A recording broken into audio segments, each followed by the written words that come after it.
Saudações, nobres ouvintes do podcast Sem Esperança.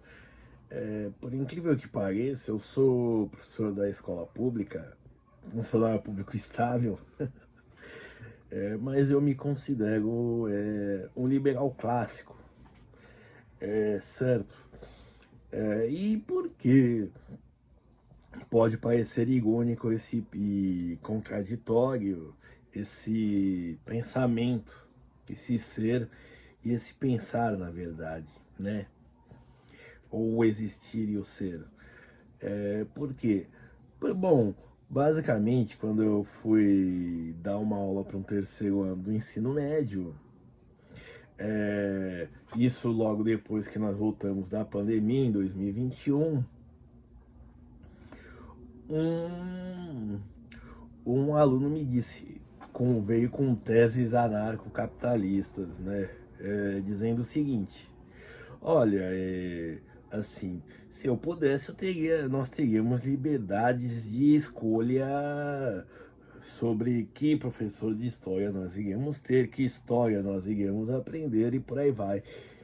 E eu disse o seguinte para ele, eu respondi: olha, se nós vivêssemos num anarcocapitalismo, eu seria um supervisor numa fábrica ou um capataz numa fazenda.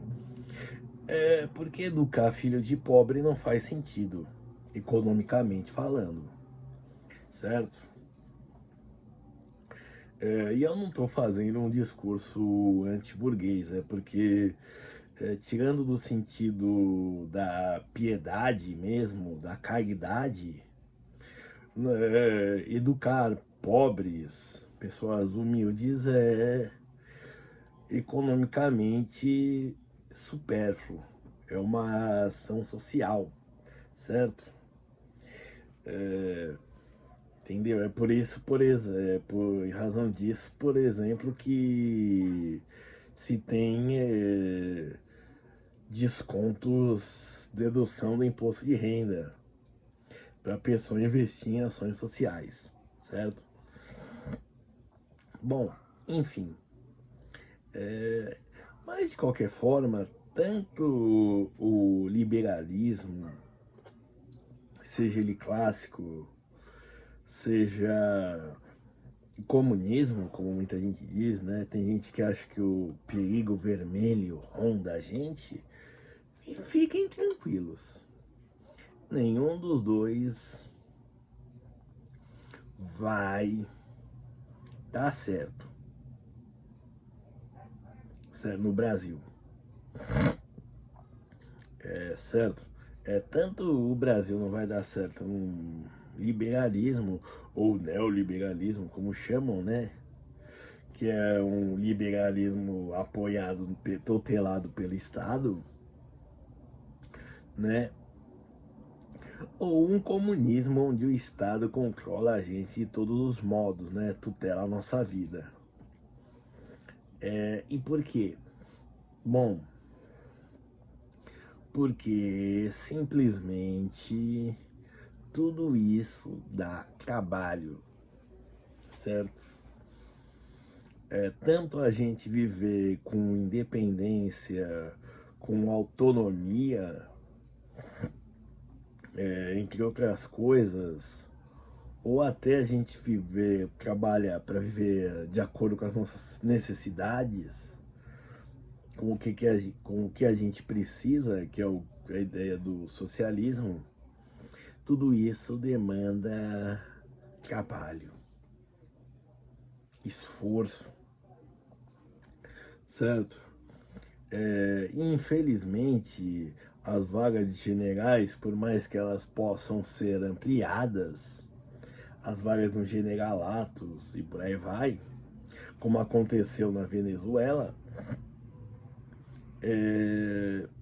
infelizmente elas ainda são uma minoria, certo? São uma minoria bem pequena, bem espremida, certo? Então, assim, e o brasileiro, nós brasileiros, temos uma mentalidade. Por exemplo, acontece uma desgraça, a gente se pergunta, nossa, mas o que o governo poderia fazer isso, certo? Para resolver isso, ou porque o governo não fez nada,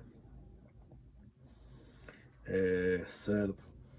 O Brasil, o brasileiro, ele gosta de ser tratado como um pintinho protegido por uma galinha que é o Estado, certo? Só que ao mesmo tempo que ele gosta dessa proteção, ele não gosta do comando. E aí por isso que o comunismo não vai dar certo. Certo? O brasileiro quer saúde de graça, quer educação, basicamente gente para cuidar dos filhos dos outros dele, quer trabalhar no emprego bom, mas sem se fazer esforço, né? Se culpa por culpa os outros por todos os problemas dele, incluindo o próprio Estado, o próprio governo. E no final,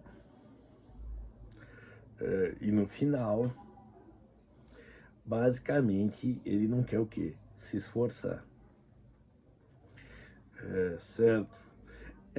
E isso tem reflexos.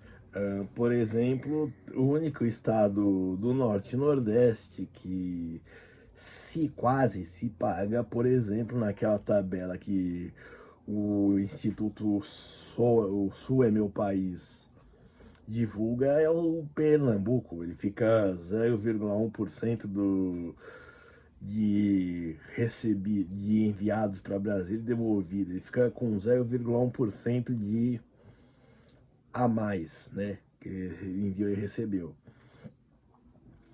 Certo? Então causa essas discrepâncias. Além dos dados e estatísticas de estados onde tem mais gente recebendo Bolsa Família do que com carteira assinada. E aí fica a pergunta, se você cortar 1/3 desses Bolsas Famílias, imagine o que acontece com metade do pessoal que está com carteira assinada, além dos pequenos negócios, certo? E também aqui em São Paulo, se você, como eu já disse antes, se você não tiver já indicação de emprego ou um parente para te abrigar, você vai parar nas ruas. E infelizmente isso é uma realidade, entendeu? Então assim, qual a solução para o Brasil? Não sei, acho que de verdade eu acho que a solução para o Brasil seria o não Brasil, seria a secessão. A gente desconstrói a união do Brasil e forma territórios, como aconteceu mais ou menos na América Espanhola. E se país X, Y ou Z é pobre, paciência, certo? Mas o que acontece? A gente não pode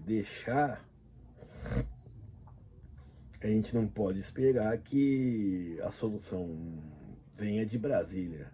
De Brasília só vem mais ordens, certo?